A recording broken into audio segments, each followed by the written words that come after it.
श्रीमद् रामायणम। लक्ष्मण, मेरी सहायता करो पुत्र।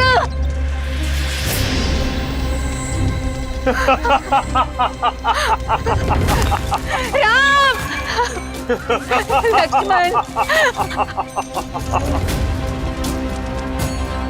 राम। भैया,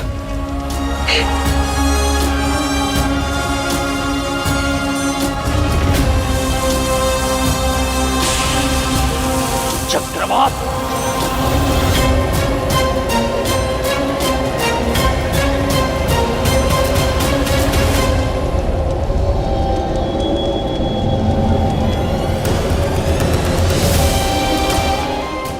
मेरी माँ को छोड़ दो दुष्ट।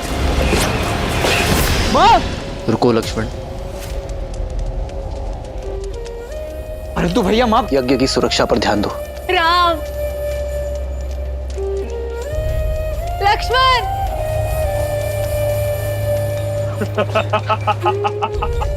इस यज्ञ को छोड़ो पुत्र, मेरे प्राण बचाओ।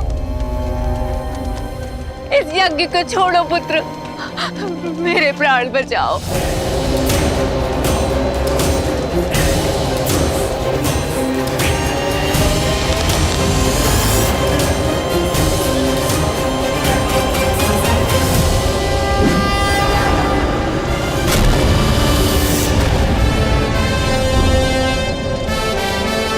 चक्रवात के पश्चात वर्षा आती है राम।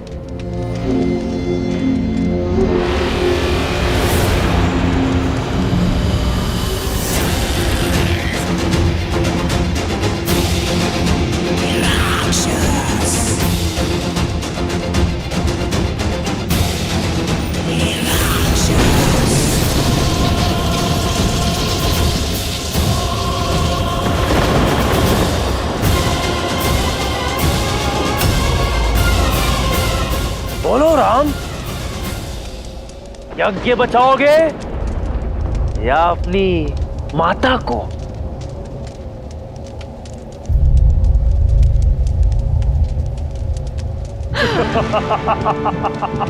वो माया है लक्ष्मण, अपनी बुद्धि स्थिर रखो। कोई मां अपने प्राण बचाने के लिए अपने पुत्र को समर्पण के लिए नहीं कह सकती।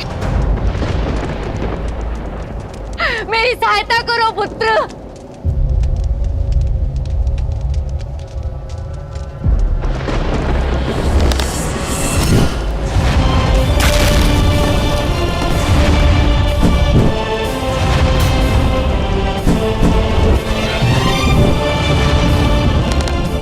राक्षसों का सबसे शक्तिशाली अस्त्र माया है लक्ष्मण, उस पर वश करना सीखो। देख क्या रहे हो लक्ष्मण, आगे बढ़ो, बचाओ अपनी माता को, बचाओ बचाओ।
हृदय है या पाषाण, तुम्हें अपनी माता के प्राणों की तनिक भी चिंता नहीं?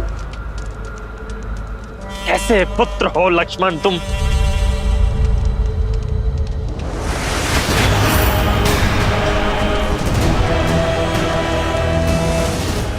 लक्ष्मण,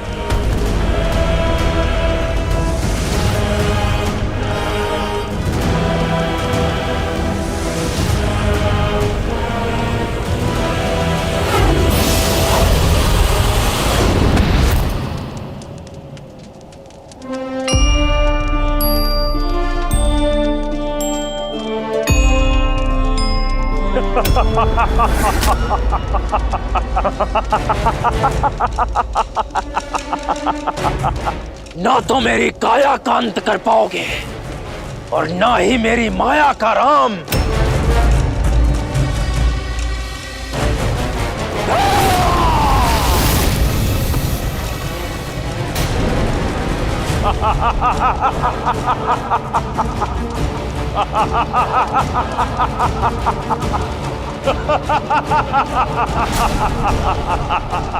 तुम्हारा अंत मेरे हाथों होगा राम, और अपनी माता का प्रतिशोध लूंगा मैं। अभी भी समय है, मान लो हार। यह यज्ञ भंग होकर रहेगा राम।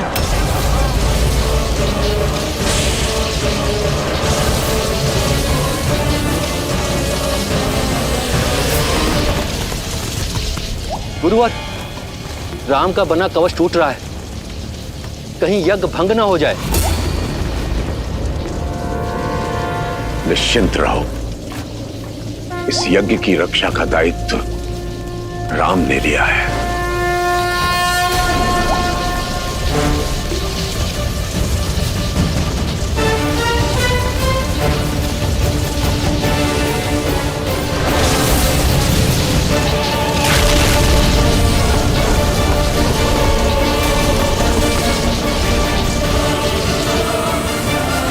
अब इस मायावी का अंत हम कैसे करेंगे भैया? माया का अंत केवल सत्य कर सकता है लक्ष्मण, और सत्य केवल एक ही है।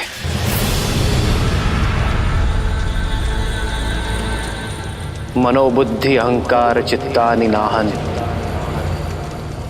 न च श्रोत्र जिह्वे न च घ्राण नेत्रे, न च व्योम भूमिर्न तेजो न वायु, चिदानंद रूपः शिवोहम शिवोहम।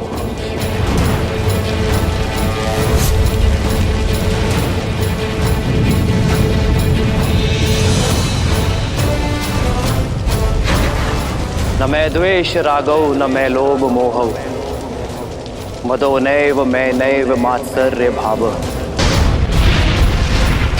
न धर्मो न च अर्थो न कामो न मोक्ष, चिदानंद रूप शिवोहम शिवोहम।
कहा था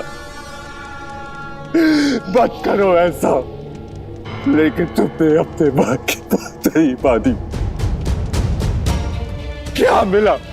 पहले बाहर चली गई, अब तुम्हें जाना पड़। प्रतिशोध की अग्नि ने तुम्हें ही भस्म कर दिया।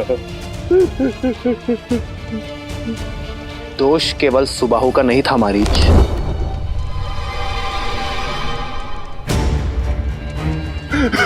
क्षमा कीजिए, क्षमा कीजिए, मैंने किसी का वध नहीं किया। मेरी माता और भाई के कर्मों का तो दंड आप दे ही चुके हैं, इसमें मेरा क्या दोष है? पापी का साथ देने वाला स्वयं पापी होता है मारीच। तुमने माया का उपयोग धर्म के विरुद्ध किया, ऋषियों का यज्ञ भंग करने के लिए। दयाराम, क्षमा कीजिए, मैंने सुबाहु को समझाया, लेकिन भाई के लिए भावुक होकर उसकी सहायता कर बैठा। मैं वचन देता हूं कि अपनी मायावी शक्तियों का कभी दुरुपयोग नहीं करूंगा। मुझे अवसर दे प्रभु। जो प्रायश्चित का अवसर मांगे उसे अवसर अवश्य मिलना चाहिए, परंतु प्रायश्चित का अर्थ ये नहीं कि उसे उसके किए हुए पापों का दंड ना मिले।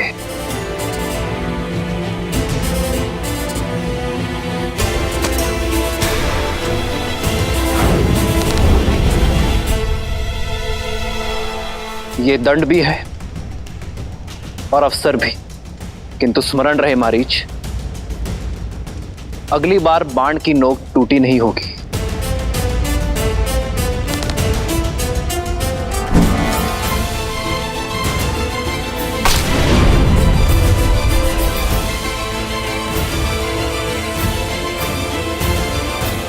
ये क्या भैया, आपने उस दुष्ट को छोड़ क्यों दिया? मारीच को अवसर देकर हमने अपना धर्म निभाया है लक्ष्मण। अब मारीच का कर्म उस पर छोड़ देते हैं और कर्म का परिणाम समय पर।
यज्ञ संपन्न हुआ राम।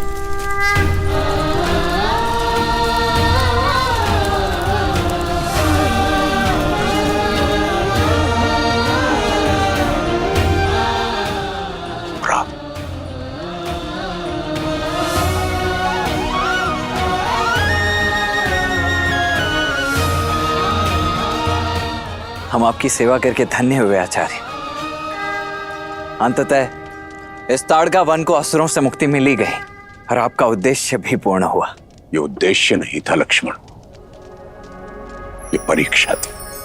परीक्षा? हाँ, मैं ये देखना चाहता था कि राम इस कर्तव्य को निभाने में सक्षम है अथवा नहीं। तो अब और क्या करना शेष है गुरुवर? ताड़का, सुबाहु और मारीच तो मात्र चिंगारियां हैं। सारा संसार इन असुरों के अत्याचार की अग्नि में झुलस रहा है। उन्हें तारना ही तुम्हारे जीवन की यात्रा है राम। परंतु भैया की ही क्यों गुरुवर? क्योंकि राम का धर्म उसे न्याय करने से नहीं रोकता। कठिनतम परिस्थितियों में भी राम का विवेक विचलित नहीं होता, इसकी प्रज्ञा स्थिर रहती है। मैं तुम्हारी इस जीवन यात्रा को प्रशस्त करने आया हूं राम। क्या तुम इस बड़े उत्तरदायित्व को निभाने के लिए तत्पर हो राम? जय देव वरदे देवव दशम्याम पराजजते धारयामम भुजे दक्षे जय लाभाम भवृद्धये। अपने तपोबल से मैंने कई दिव्यास्त्र अर्जित किए हैं राम, और कई का निर्माण किया है। वो सभी मैं तुम्हें देने जा रहा हूं।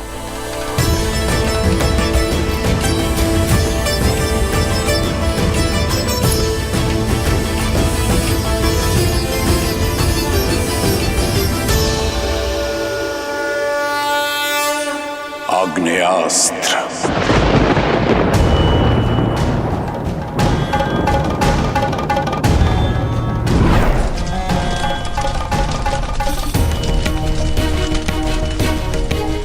आग्नेयास्त्र को स्वयं अग्निदेव ने अपनी शक्तियों से युक्त किया है राम। इससे अग्नि की भयंकर लपटें निकलती हैं जो सब कुछ भस्म कर देती हैं, यहां तक कि जल को भी। ग्रहण करो।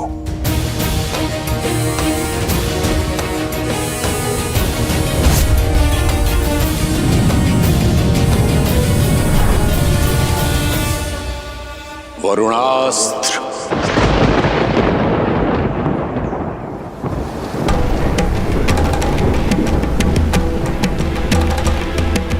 वरुणास्त्र जल का स्वामी है राम। भयंकर वर्षा से शत्रु की पंक्तियों को तितर बितर कर देता है। मरुस्थल में भी बाढ़ लाने में सक्षम है ये। स्वीकारो राम।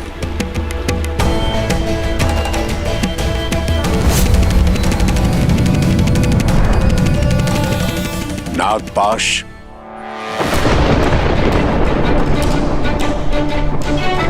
नागपाश की रचना स्वयं शेषनाग ने की है।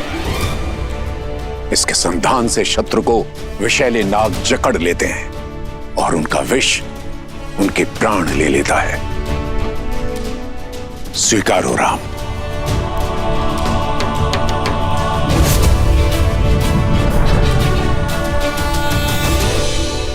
पशुपतास्त्र।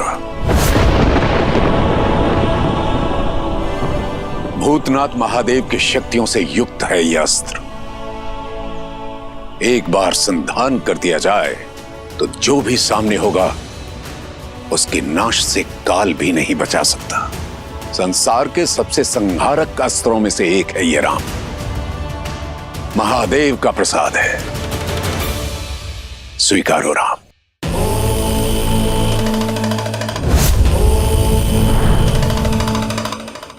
और साथ ही महादेव का महेश्वरास्त्र भी।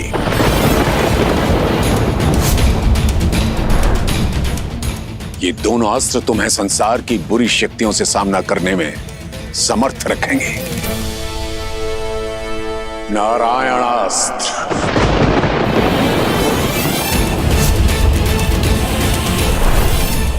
नारायण का अस्त्र है ये, जो शत्रु का संतुलन बिगाड़ दे, उसे धराशायी कर दे। ब्रह्मास्त्र।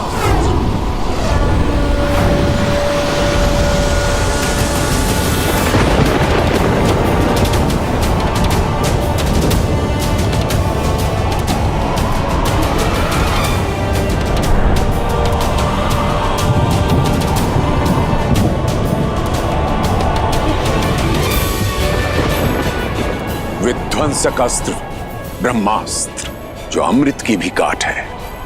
एक पल में शत्रु के पूर्ण सैन्य बल को धूलि कणों में परिवर्तित करने में सक्षम है ये अस्त्र। स्वीकारो राम। राम राम रामेति रमे रामे मनोरमे सहस्रनाम तत्तुल्यम्। ब्रह्मास्त्र के साथ साथ राम को विश्वामित्र से अनेक दिव्यास्त्र प्राप्त हुए। यम का यम पाश, मोहनास्त्र, मानवास्त्र समेत मोहिनी, सिरसेना और विलपना जैसी कई सिद्धियां राम को सौंप दी।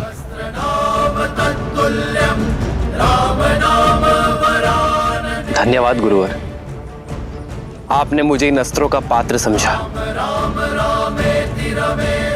अब आशीष दीजिए कि विवेक से इन अस्त्रों का प्रयोग कर सकूं, संसार के हित में इन्हें ढाल बना सकूं। आशा है गुरुवर कि इन अस्त्रों का कभी उपयोग ना करना पड़े। जो अस्त्र को ढाल बनाकर उनका प्रयोग करने की मंशा रखता हो, वो ही जगत का कल्याण कर सकता है। साधु। राम राम रामेति रमे राम राम राम रामेति रमे रामे मनोरमे सहस्रनाम तत्तुल्यम् राम नाम वरा। अंत में ये अक्षय तूणीर, जिसमें इंद्र के अमोघ बाण है, ये कभी लक्ष्य नहीं चूकते राम, और अपना लक्ष्य साधकर पुनः लौट आते हैं। तुम्हारी यात्रा में तुम्हारे सहायक होंगे ये।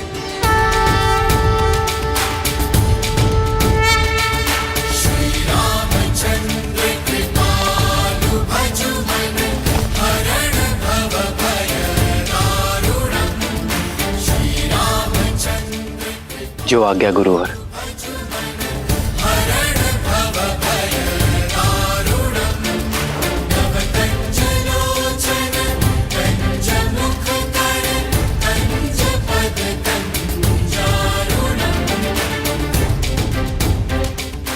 तुम्हारा यहां आने का मंतव्य पूर्ण हुआ राम।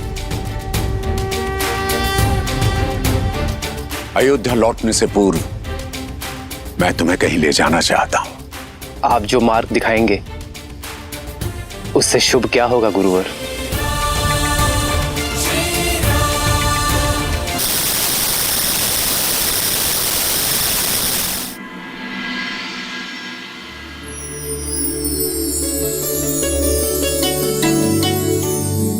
राजन, ये प्रबंध सूची है। स्वयंवर स्थल की सज्जा लगभग पूर्ण हो रही है। अतिथियों के मनोरंजन हेतु गायन, नृत्य और लक्ष्य भेद की सारी व्यवस्थाएं भी शीघ्र पूर्ण हो जाएगी। साधु सुतन, साधु। भूमिराज जनक की जय हो। वैशाली से एक नट दल भेंट की अनुमति चाहता है। नट सम्राट? किंतु वो तो 7 दिन पश्चात आने वाले थे। इतने शीघ्र? अनुमति है।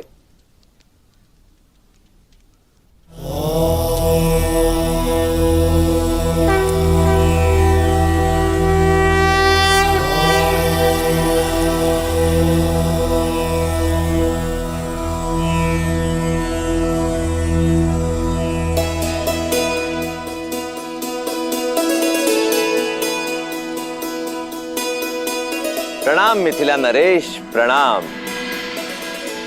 मैं नागेंद्र, नट सम्राट का शिष्य,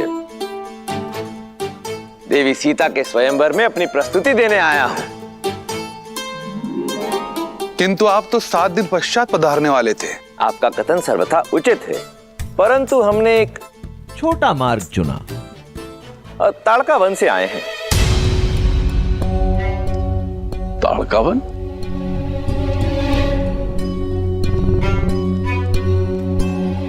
ताड़का वन से आकर आपने इतना बड़ा संकट मोल लिया। संकट? इसमें संकट क्या? अच्छा, आप वो ताड़का राक्षसी और उसके पुत्रों सुबाहु और मारीच के विषय में बात कर रहे हैं। अब उस ओर से निश्चिंत हो जाइए महाराज, क्योंकि ताड़का राक्षसी और उसके पुत्रों का अंत हो चुका है।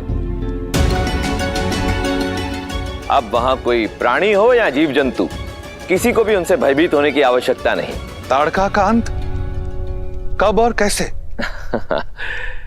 ये समझ लीजिए महाराज कि ये देवी सीता के स्वयंवर का शुभारंभ है, और यदि आपकी अनुमति हो तो मैं अपनी शैली में बताऊं। आप सबका मनोरंजन भी हो जाएगा और देवी सीता के स्वयंवर का आरंभ भी।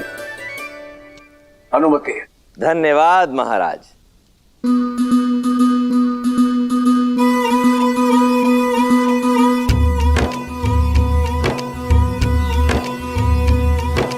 महावेगी सरयू के किनारे पावन बड़ा है एक नगर, जहाँ सूर्य वंश की महिमा से है रची बसी हर राह डगर। प्राण जाए पर वचन न जाए, प्रण पाले हर योद्धा है। जहाँ धर्म का सूरज उगता है, उसका नाम अयोध्या है, उसका नाम अयोध्या है, उसका नाम अयोध्या है। एक रात्रि ऋषियों में ऋषि विश्वामित्र वहां पधारे थे। मांगा दशरथ से पुत्र सबल, जो उनकी आंख के तारे थे। कर्तव्य के लिए संग जाना चुना। वो वीर कुमार है महाबली। पर जब ऋषि संग जाना हुआ ताड़का वन, असुरों में जैसे मची खलबली।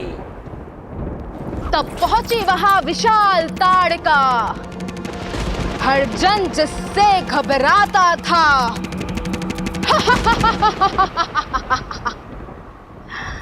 बल सहस्त्र गजों का था जिसमें, चलने से थल थर्राता था। एक यक्षिणी जिसको श्राप मिला,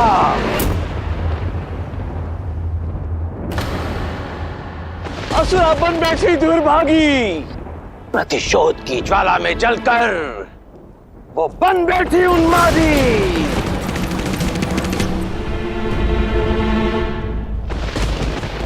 जब दशरथ पुत्र से हुआ सामना, करुणा भरा वो पल आया, जिसे जग ने झिड़का असुरा कहकर, उसे वीर ने मां कहकर समझाया। दुष्ट प्रकृति, वो दुष्ट प्रकृति ना मानी, प्रायश्चित का अवसर ना माना। तब कर्तव्य परायण महावीर ने धनुष ताड़का बरताना। सोचा नहीं जग देगा ताना, प्रबल शक्ति से वार किया। एक असुरी का संहार नहीं, एक माता का उद्धार किया।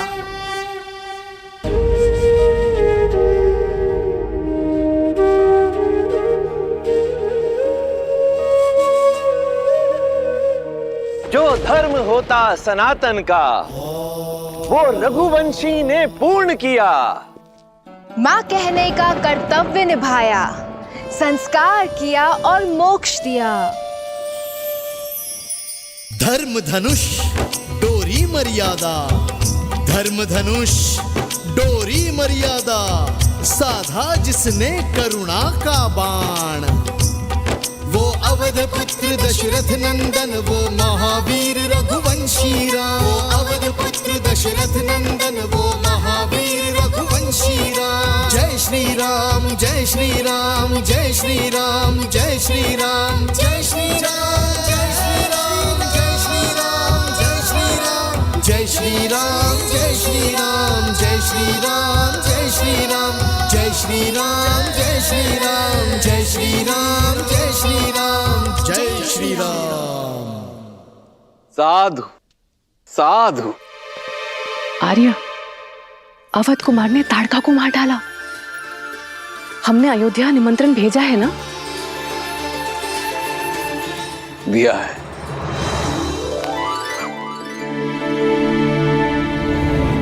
मिथिलापति महाराज, महाराज राजऋषि जनक अपनी पुत्री सीता के स्वयंवर की घोषणा करते हैं। महादेव का पिनाक मिथिला का रक्षक है।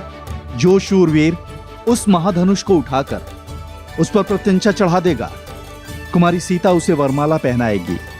राजर्षि जनक का सविनय अनुरोध है कि अयोध्या अपने कुमारों को अयोध्या का प्रतिनिधि बनाकर स्वयंवर में भेजने की कृपा करे।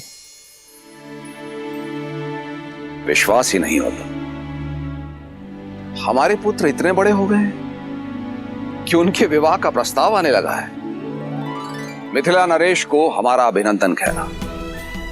कुमारी सीता के गुणों के बारे में बहुत सुना है। अयोध्या कुमारी सीता के उज्जवल भविष्य की कामना करती है, किंतु हमारी ओर से क्षमा मांगना। हमारा ज्येष्ठ पुत्र इस समय कर्तव्य यात्रा पर है, इसीलिए स्वयंवर में अयोध्या अपना प्रतिनिधि भेजने में असक्षम है।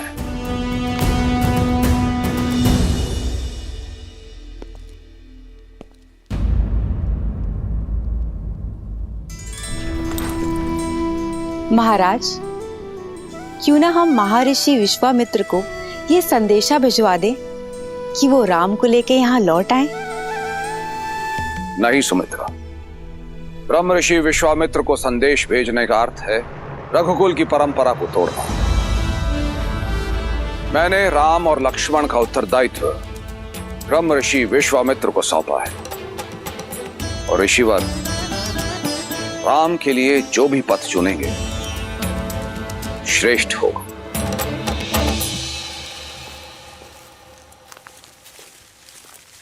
विश्वामित्र ऐसा कैसे कर सकते हैं?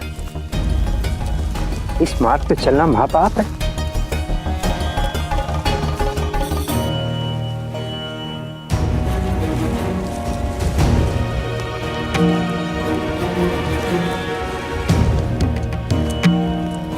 भैया, ये सभी ऋषिगण भयभीत हैं। इनका मानना है कि ये पथ शापित है।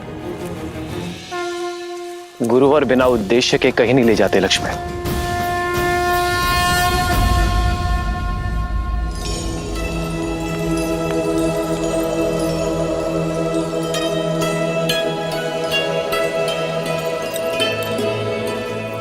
गुरुदेव,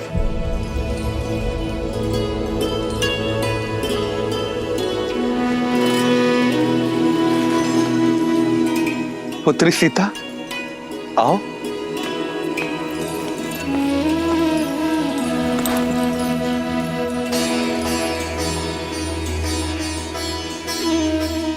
कितनी शांति मिल रही है यहाँ।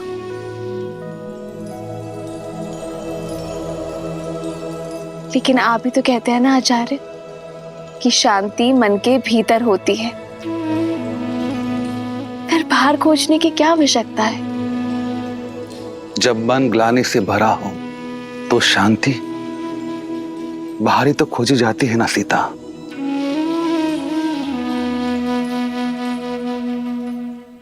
गुरु तो पिता के समान होते हैं ना, तो क्या पिता अपने मन की व्यथा अपनी संतान के साथ नहीं बांट सकती? क्योंकि व्यथा पिता की नहीं है, पुत्र की है सीता। बहुत वर्षों पहले मेरी माता को पाषाण में बदल जाने का श्राप मिला था, और वो श्राप स्वयं मेरे पिता ने उन्हें दिया था।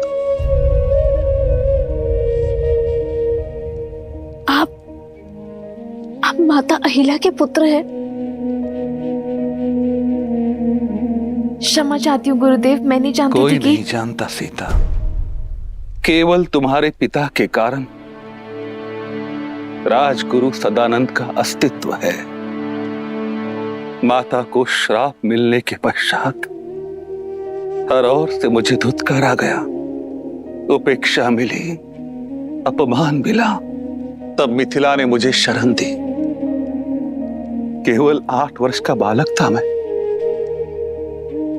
समझ ही नहीं पाया ये क्यों हुआ, ये क्या हुआ। युवावस्था में आया तो पता चला वो आरोप कितने गंभीर है। सारा संसार मेरी मां को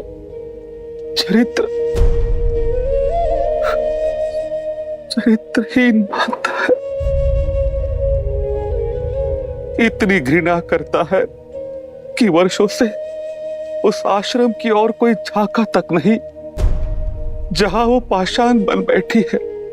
ऊपर से पिता का श्राप कि जो कोई वहां जाएगा वो भी पाप का भागी बनेगा।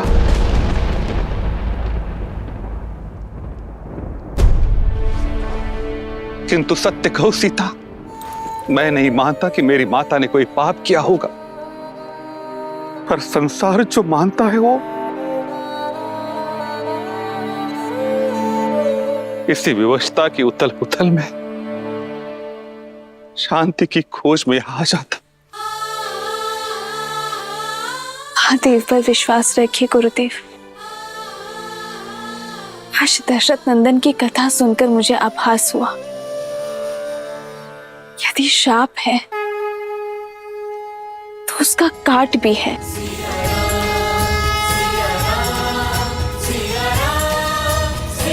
ताड़का को मोक्ष मिल सकता है तो कोई दशरथ नंदन जैसा आएगा जो माता अहिल्या को मुक्ति देगा।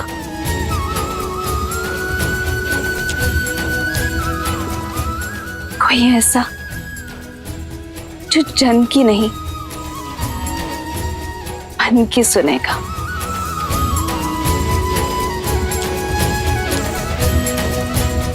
जो आश्रम जाकर पाप का भागी नहीं बनेगा, बल्कि पाप काट देगा।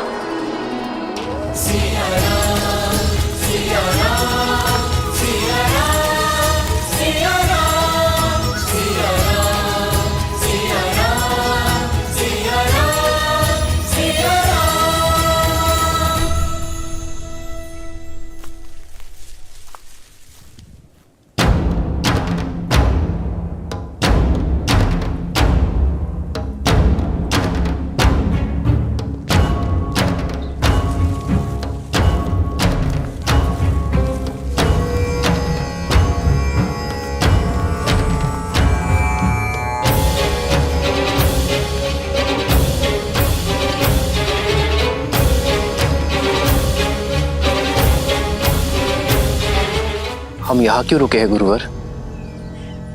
और ये स्थान कौन सा है गुरुवर?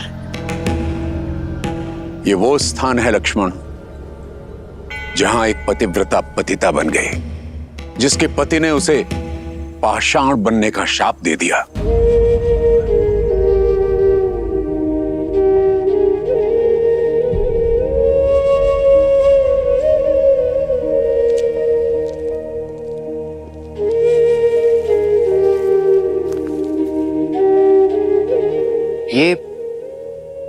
ये माता अहिल्या का आश्रम है। शिव शिव शिव शिव शिव शिव शिव शिव शिव शिव शिव शिव शिव शिव शिव शिव।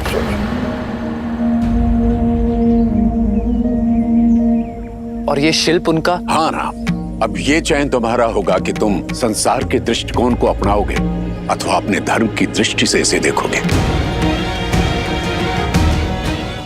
यही है चरित्रहीन अहिल्या। अपने कुल, अपने परिवार, इस समाज को कलंकित करने वाली कुलटा। अपने पति के साथ छल करके पर पुरुष के साथ संबंध स्थापित करने वाली कुलक्षणी।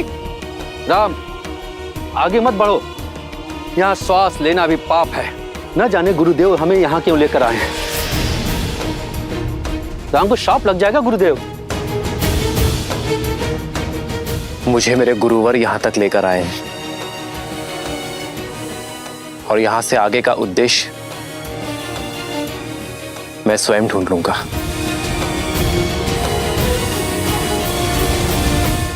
रुक जाओ राम, भीतर जाकर इसके पाप का भागी बन जाओगे। यदि किसी की पीड़ा समझना पाप है तो मैं अनगिनत बार ये पाप करने को सज्ज हूं।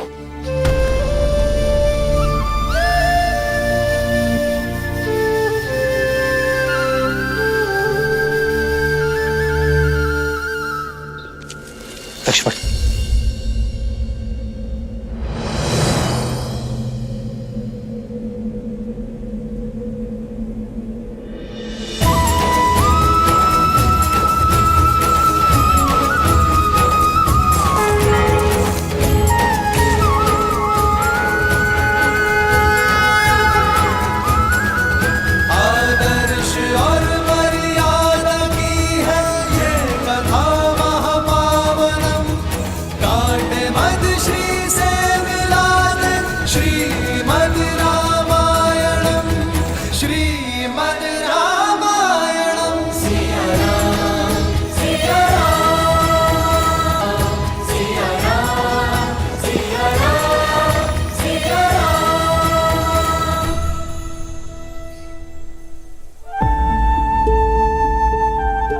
संसार कहता है आप पाषाण बन गई, पर मैं जानना चाहता हूं मां कि इसका कारण गौतम ऋषि का शाप है या ये संताप की आपकी पीड़ा किसी ने नहीं सुनी। संसार वो सुनाता आया है जो उसकी स्मृति है। मैं जानना चाहता हूं जो आप बीती है मां। यदि मैंने अपने जीवन में हर स्त्री का सम्मान किया है तो आप मुझे अपना सत्य बताएंगी।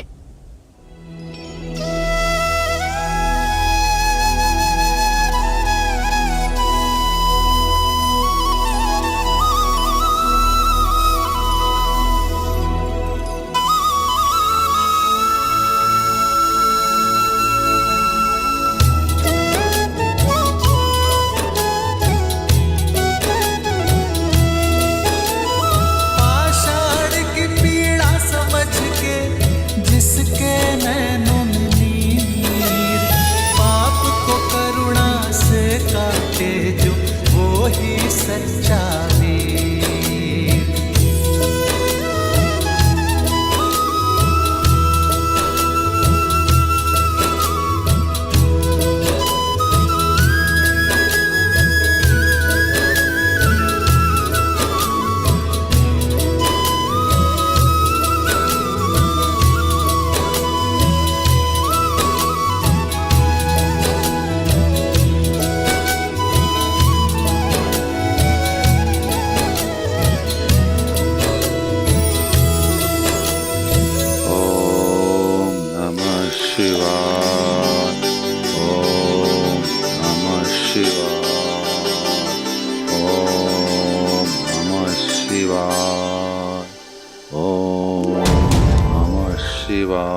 राजगुरु सतरंग प्रणाम। मुनि सतांग, आप यहाँ? वो गौतम ऋषि के आश्रम में। क्या गौतम आश्रम में? वहां पर कोई आया है। क्या? कौन आया है? दशरथ नंदन ताड़का मर्दक राम।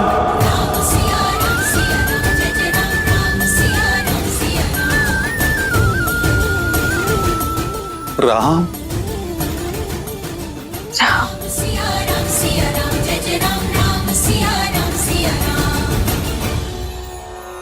गुरुदेव, लगता है महादेव ने सुन ली, मार्ग बन गया।